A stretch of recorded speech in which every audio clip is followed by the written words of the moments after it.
Salut à tous et bienvenue dans l'Antre, on se retrouve aujourd'hui pour une nouvelle présentation de réplique d'Airsoft. Il va s'agir d'un mini NBB de chez Tokyo Marui. On avait déjà parlé du LCP il y a quelques temps, puis du Curve, mais il en manquait un troisième à la collection. Il est arrivé, c'est le Bodyguard 380. Allez, c'est parti.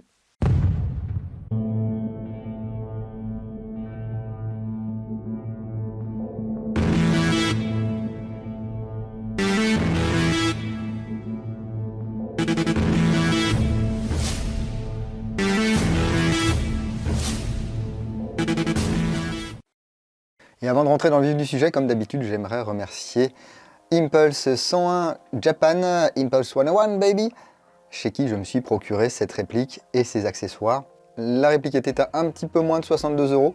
J'ai pris un chargeur supplémentaire à 19 € et puis le holster qu'on détaillera un petit peu plus tard qui coûtait 30 € pour un lot complet pour ce petit Bodyguard 380 ou Bodyguard 380 ou garde du corps 380, enfin je ne sais pas en fait. Mais regardons sans plus attendre ce qu'il y a dans cette boîte. Comme d'habitude, la boîte elle est ornée d'une photo de la réplique et puis on a des jolies inscriptions. Compact Carry Gas Gun, Bodyguard 380. D'ailleurs, je pense qu'il m'en manque un parce que celui-là c'est le numéro 2, le Curve c'est le numéro 4. J'ai le LCP. Je pense qu'il manque un exemplaire à la collection. Regardez, ici on a le numéro dans la série. Allez, hop, c'est pas le tout. Regardez si c'est chouette, même pour un petit bidule comme ça, à 60 balles, un petit NBB, eh bien Tokyo Marui aime bien quand même rester dans les détails. Sous le couvercle ici, on va pouvoir retrouver toute la documentation, avec bien entendu toutes les règles de sécurité, les différents avertissements, les petites cibles tradies chez Tokyo Marui. Malgré le fait que ce soit une petite réplique, alors sans grande prétention j'ai envie de dire, eh bien on a quand même un manuel qui est complet et qui permet de savoir comment servir de sa réplique. Alors oui, je sais, tout est en japonais, mais maintenant avec les applications comme Google Lens, on peut traduire à la volée, donc c'est parfait. Et puis moi, ça me permet de voir ici voilà, qu'il y a quand même un cran de sûreté. Voilà. Par contre, comme c'est un truc qui n'est pas forcément démontable, eh bien on n'a pas d'éclaté, mais on a quand même la mini boîte d'accessoires. Voilà, Compact Carry Gas Gun. À l'intérieur, on a un petit sachet de 100 billes 0,20 Tokyo Marui. Un chargeur, alors donc là j'ai mis le chargeur supplémentaire, il y a un petit truc qui se découpe ici dans le carton. Si jamais vous voulez stocker vos répliques dans les boîtes d'origine, eh bien on peut stocker la réplique avec son chargeur, mais normalement il est bien ici. Donc, un chargeur à gaz en métal moulé, il peut contenir 10 billes. Et je vous le disais, les chargeurs supplémentaires sont au prix de 19 €. C'est pas forcément donné, c'est quasiment le prix d'un chargeur full size. Mais bon, c'est sympa. On voit ici le système de nozzle. Voilà. Les inscriptions ici. Tokyo Marui, Made in Japan. La valve de remplissage en gaz ici. Des marquages, alors qui ne sont pas les marquages Smith & Wesson. C'est inspiré, mais c'est un T et un M. Ici, on peut mieux le voir. Voilà. Marui, ils sont coutumiers du fait. Reprendre les logos existants, mais mettre du TM à la place des lettres des fabricants originaux. On a un petit talon de chargeur là en plastique avec une texture ici. Là, parce qu'elle va servir à mettre son doigt, enfin plutôt celui-là, j'allais mettre le petit doigt mais non, il n'y a pas la place. Il n'y a pas de tige de nettoyage et de débourrage avec ces répliques, et la réplique elle est ici, elle est mini, et on la regarde ensemble tout de suite. Alors vous allez me dire, mais qu'est-ce que c'est encore que ce mini machin là, ça sert à rien et tout. Vous verrez, vous allez peut-être être surpris des résultats. Eh bien ce Smith & Wesson MEP Bodyguard 380, c'est à la base une arme pour l'autodéfense, le Concealed Carry. Il existait déjà, Smith & Wesson Bodyguard 380, mais en 2014 ils l'ont intégré dans leur gamme MNP, Military and Police. Donc annule et remplace le Bodyguard 380, mais globalement c'est un petit peu la même chose. C'est une arme qui est chambrée en 380 ACP, donc ça donne des petites balles comme ça. Attention, ce ne sont pas des vraies. Voilà, pour comparaison, je vous mets du 9 mm Parabellum à côté. Voilà, ça n'a pas une puissance d'arrêt phénoménale, mais c'est quelque chose voilà, qu'on peut utiliser, notamment aux États-Unis bien sûr, pour la protection personnelle. Ils sont souvent appelés pistolets de femme ou pistolets de sac à main, parce qu'ils sont très faciles à dissimuler. Le vrai a des chargeurs de 6 coups, donc 6 plus 1, parce qu'on peut en chambrer un et puis re-remplir le chargeur. C'est un pistolet qui fonctionne en double action uniquement, et c'est pas un striker, c'est bien un marteau qui va venir taper le percuteur et puis autoriser le feu. Alors là, c'est une version en plus avec le laser intégré, mais qui n'est pas fonctionnel sur la réplique Tokyo Marui, c'est dommage. Le prix d'un vrai, c'est 400 $. Voilà, donc si vous en trouvez en France, Ça va peut-être être 600 ou 650 euros, je ne sais pas. Ouais, c'est la conversion du dollar vers l'euro, ça.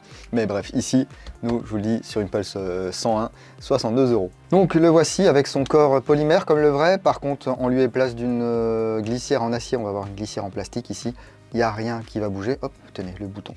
Ah bah tiens, le bouchon de sécurité. Et néanmoins, la finition est très sympa. Vous voyez ici, Marjorie Gas Pistol, MNP Bodyguard 380. Donc normalement ici le logo Smith & Wesson, mais ici c'est Tokyo and Marui. Pareil ici sur la crosse. Voilà. Avec une empreinte ici pour l'emplacement des doigts. Caution, capable of firing with magazine removed. Bah oui, effectivement, il n'y a pas de sécurité ici de chargeur, donc si vous avez, dans le vrai hein, bien sûr, une cartouche et pas le chargeur, vous pouvez tirer. Donc, ici la Pocket Auto Series de chez Tokyo Marui, donc Made in Japan, ça ce sont bien sûr les marquages Airsoft. Le marquage du calibre réel ici, 380, Bodyguard. Le faux éjecteur ici qui est moulé directement dans la glissière. Le pontet quand même de taille normale, on va dire. On peut quand même y mettre les doigts, même si vous avez des gants, ça va passer. Avec une queue de détente ici en alliage, le bouton d'éjection du chargeur ici.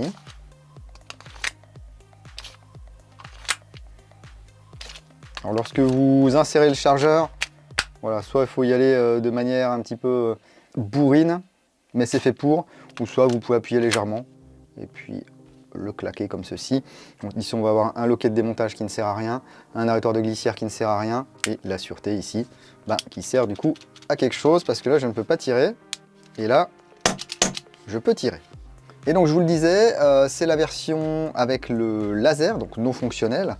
On voit ici hein, la bouche du laser, et puis le petit bouton rouge qui normalement allume et éteint le laser. Version Crimson Trace, c'est vraiment très très fin. C'est effectivement une réplique qu'on peut cacher un petit peu partout. Ça mesure 133 mm et ça pèse 270 grammes. Le vrai pèse 80 grammes de plus, mais c'est normal, sur le vrai il y a de l'acier. Alors que là, je vous le rappelle, on a vraiment que du plastique pour l'externe. Donc forcément, double action. Donc on va tirer. Hop, c'est élastique. Et d'un coup, pan, ça part, il n'y a pas de recul, il se passe rien du tout, sauf qu'il y a une bille quand même qui part. Voilà, le reset est super loin. Voilà, on peut pas faire du double tap comme ça. Faut vraiment aller loin. Ah bah j'ai plus de gaz là, on va mettre l'autre. On a quand même des vrais organes de visée qui sont situés sur la glissière. Donc ici un guidon, une hausse. Voilà, on aligne. Alors sur celui-ci, il n'y a rien qui est réglable. Le calibre à nouveau ici. C'est un joli petit joujou, bien rigolo, et je ne vous raconte pas de bêtises lorsque je vous dis que c'est quand même plutôt efficace, et je vous propose d'aller voir ça au Chronie et sur cible.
Ah, c'est sympa, hein. Alors c'est sûr, on va pas avoir des sensations de fou, mais c'est pas le but, hein. Le but est vraiment d'avoir un petit humiliator de luxe.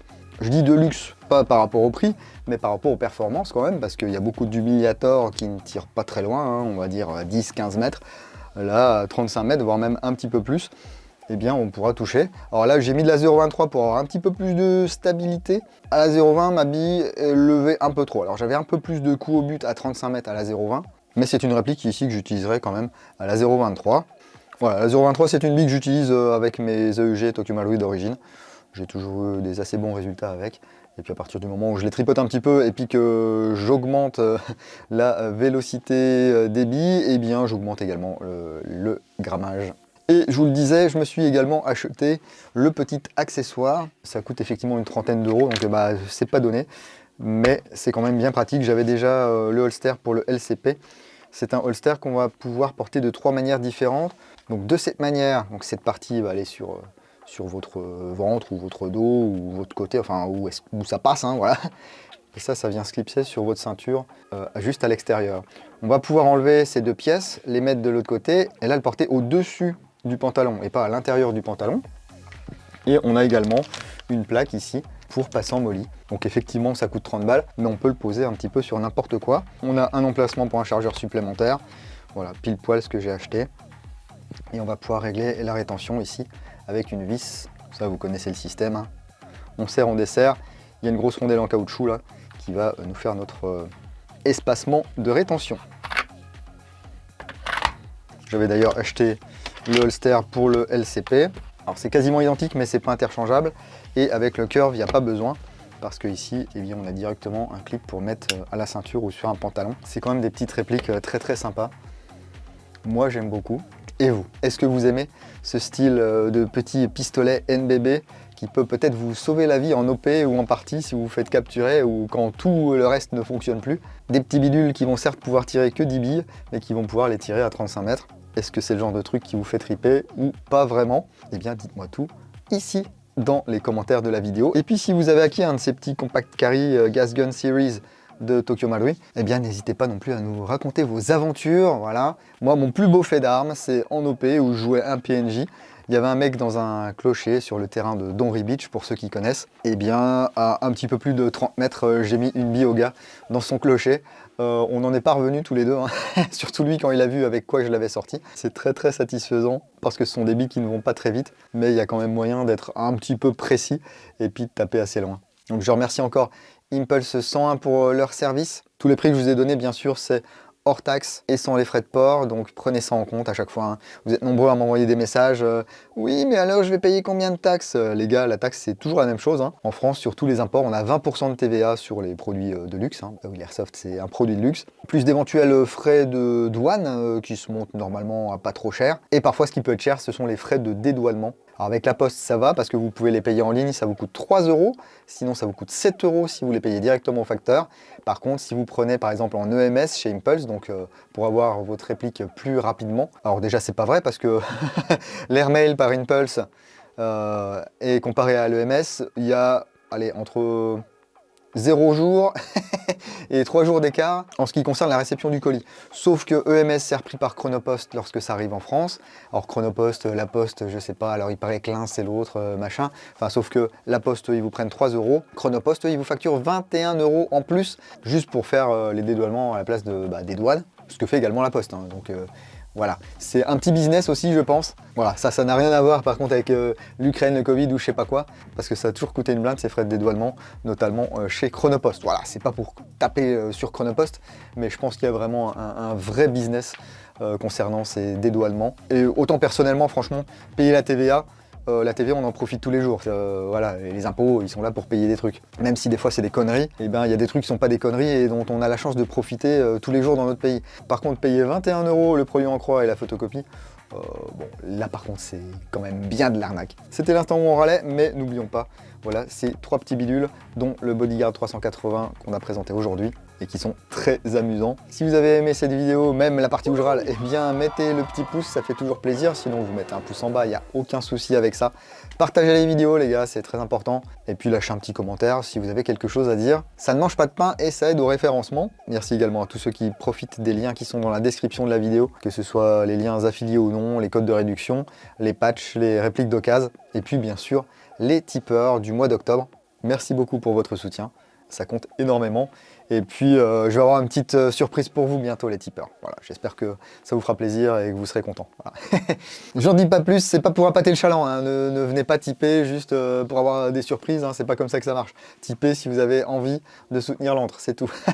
En tout cas, prenez soin de vous. Si vous allez en jeu le week-end prochain, n'oubliez pas, jouez sérieusement mais sans vous prendre au sérieux. Et moi je vous dis à bientôt dans l'antre du dingo. Bise.